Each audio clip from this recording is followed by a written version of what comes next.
नमस्कार दोस्तों, मेरा नाम है हंसराज राठौर और मैं एक किराना सेल्समैन हूँ। हमारे YouTube चैनल हंसराज किराना में आपका स्वागत है। तो दोस्तों, आज इस वीडियो में बात करने वाले हैं किराना दुकान बिजनेस के बारे में। तो आज इस वीडियो में आपको बताऊंगा कहीं वो आप 3 गलती तो नहीं कर रहे जिससे आपकी दुकान नहीं चल रही। पहले आपकी दुकान बहुत चलती थी लेकिन अब नहीं चल रही, तो आपको इन 3 बातों का ध्यान रखना है और आपकी दुकान दौड़ने लगेगी। तो दोस्तों, किराना दुकान बिजनेस में अगर आप किराना दुकान कर रहे हो तो आपका व्यवहार अच्छा होना चाहिए। अगर आपका व्यवहार अच्छा नहीं है तो ग्राहक आपके पास नहीं आएंगे। जैसे किसी ने आपसे सामान मांगा कि आप ये सामान दे दो, फिर उसने बोला हमें ये नहीं चाहिए, आप दूसरा दो, फिर उसने बोला हमें ये भी नहीं चाहिए, तीसरा दो। तो क्या है, किसी किसी का दिमाग सटक जाता है। तो आपको ऐसा नहीं करना, आपको अच्छे से पेश आना है। ग्राहक चाहे कितनी बार सामान ले और कितनी बार बदले तो आपको बदल के दे देना है। इस तरह का व्यवहार आप रख सकते हो। तो दोस्तों, पहली बात ये है कि आपका व्यवहार अच्छा होना चाहिए। अगर आपका व्यवहार अच्छा है, अगर आप मीठा बोलते हो और धीमा बोलते हो तो ग्राहक आपके पास ऑटोमेटिक चलकर आएंगे। अगर आपसे कोई एक बार सामान ले गया और आपका व्यवहार अच्छा है और आप अच्छा बोलते हो तो लोग क्या है, बातों से इम्प्रेस हो जाते हैं। चलो उसकी दुकान पर चलते हैं, उस भाई का व्यवहार अच्छा है, क्यों ना मैं वहीं से सामान लेने लगूं। तो होता क्या है, अगर कोई एक चीज लेने आया और आपका व्यवहार अच्छा है, आप मीठा बोल रहे हो, तो वो 2-4 चीजें आपसे और ले जाएगा। तो आपको इस तरह का व्यवहार रखना है तो आपकी दुकान ऑटोमेटिक चलने लगेगी। और दोस्तों, दूसरी बात ये है, आपको किराना दुकान में किसी को बिठाना नहीं है। चाहे आपका दोस्त हो, मित्र हो, सगा संबंधी हो, आपको किसी को नहीं बिठाना। आप उनसे बोल सकते हो कि आप शाम को मिलने हमसे आ सकते हो। अगर कोई रिश्तेदार आता है महीने 2 महीने या 1 साल में, तो उसको आप बिठा सकते हो 10-20 मिनट। अगर आप अड़ोस पड़ोस के लोग को बिठाते हो तो उससे क्या होता है, जो ग्राहक होते हैं, जैसे कोई लेडीज है और आपके वहाँ कोई मोहल्ले का आदमी बैठा है, तो वो क्या है, फिर आपके पास ग्राहक नहीं आएंगे। जो ग्राहक है वो ऐसा सोचेंगे कि उनकी दुकान पर तो 2-4 लोग बैठे रहते हैं। तो आपको ऐसा नहीं करना है। अगर आप ऐसा करते हो तो आपकी दुकान पर ग्राहक नहीं आएंगे। और दोस्तों, अब बात कर लेते हैं तीसरी पॉइंट की। तो तीसरा पॉइंट ये है कि आपको सामान वही रखना है जो आपके वहाँ चलता हो। जैसे आपके वहाँ 10 रुपए वाला साबुन ज्यादा चलता है और आपने रख लिया 25 वाला, तो आपको ऐसा नहीं करना है, आपको 10 रुपए वाला रखना है। इस तरह का आप साबुन रखते हो तो आपकी दुकान ऑटोमेटिक चलने लगेगी। और दोस्तों, मैं आपको बता दूं, मैं किराना सेल्समैन हूँ। तो मैं जाता हूँ गाँव में सामान देने, तो वहाँ पर एक दीदी की दुकान है और दीदी के वहाँ पर 8-10 घर हैं और वो लोहार समाज के हैं, यानी घर भी नहीं है, उन्होंने झुग्गियां टाइप की हैं। कुछ लोगों के घर हैं, कुछ लोगों को सरकारी आवास मिल गया है और कुछ लोगों को नहीं मिला है। जिन लोगों को नहीं मिला उन्होंने झोपड़ी टाइप की बना रखी है। तो वहाँ पे लगभग 150 से 200 लोग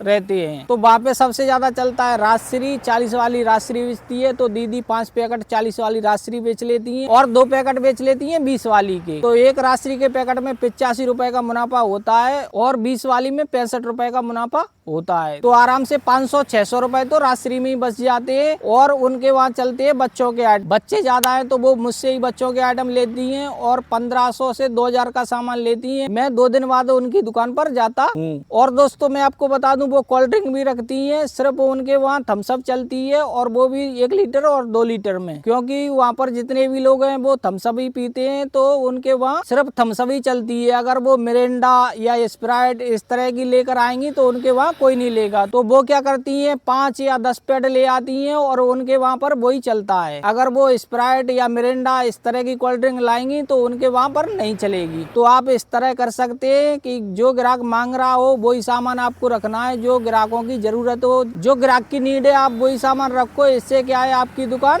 अच्छी चलेगी। तो दोस्तों, इस तरह आप कम पूंजी में भी अच्छी खासी दुकान चला सकते हो, क्योंकि जो सामान ग्राहक मांग रहा है वही सामान आपको रखना है। और अदरवाइज आप उल्टे सीधे आइटम ना रखें। उल्टे सीधे आप आइटम रखते हो, वो आपके वहाँ नहीं चल रहे हैं, तो वो आइटम आपको नहीं रखने हैं। तो दोस्तों, आप कम पूंजी में भी इस तरह की दुकान कर सकते हो और अच्छा खासा पैसा कमा सकते हो। तो दोस्तों, उम्मीद करता हूँ आपको ये जानकारी अच्छी लगी होगी। अगर जानकारी अच्छी लगी हो तो वीडियो को कर दे लाइक और चैनल को कर ले सब्सक्राइब। वीडियो देखने के लिए बहुत बहुत धन्यवाद।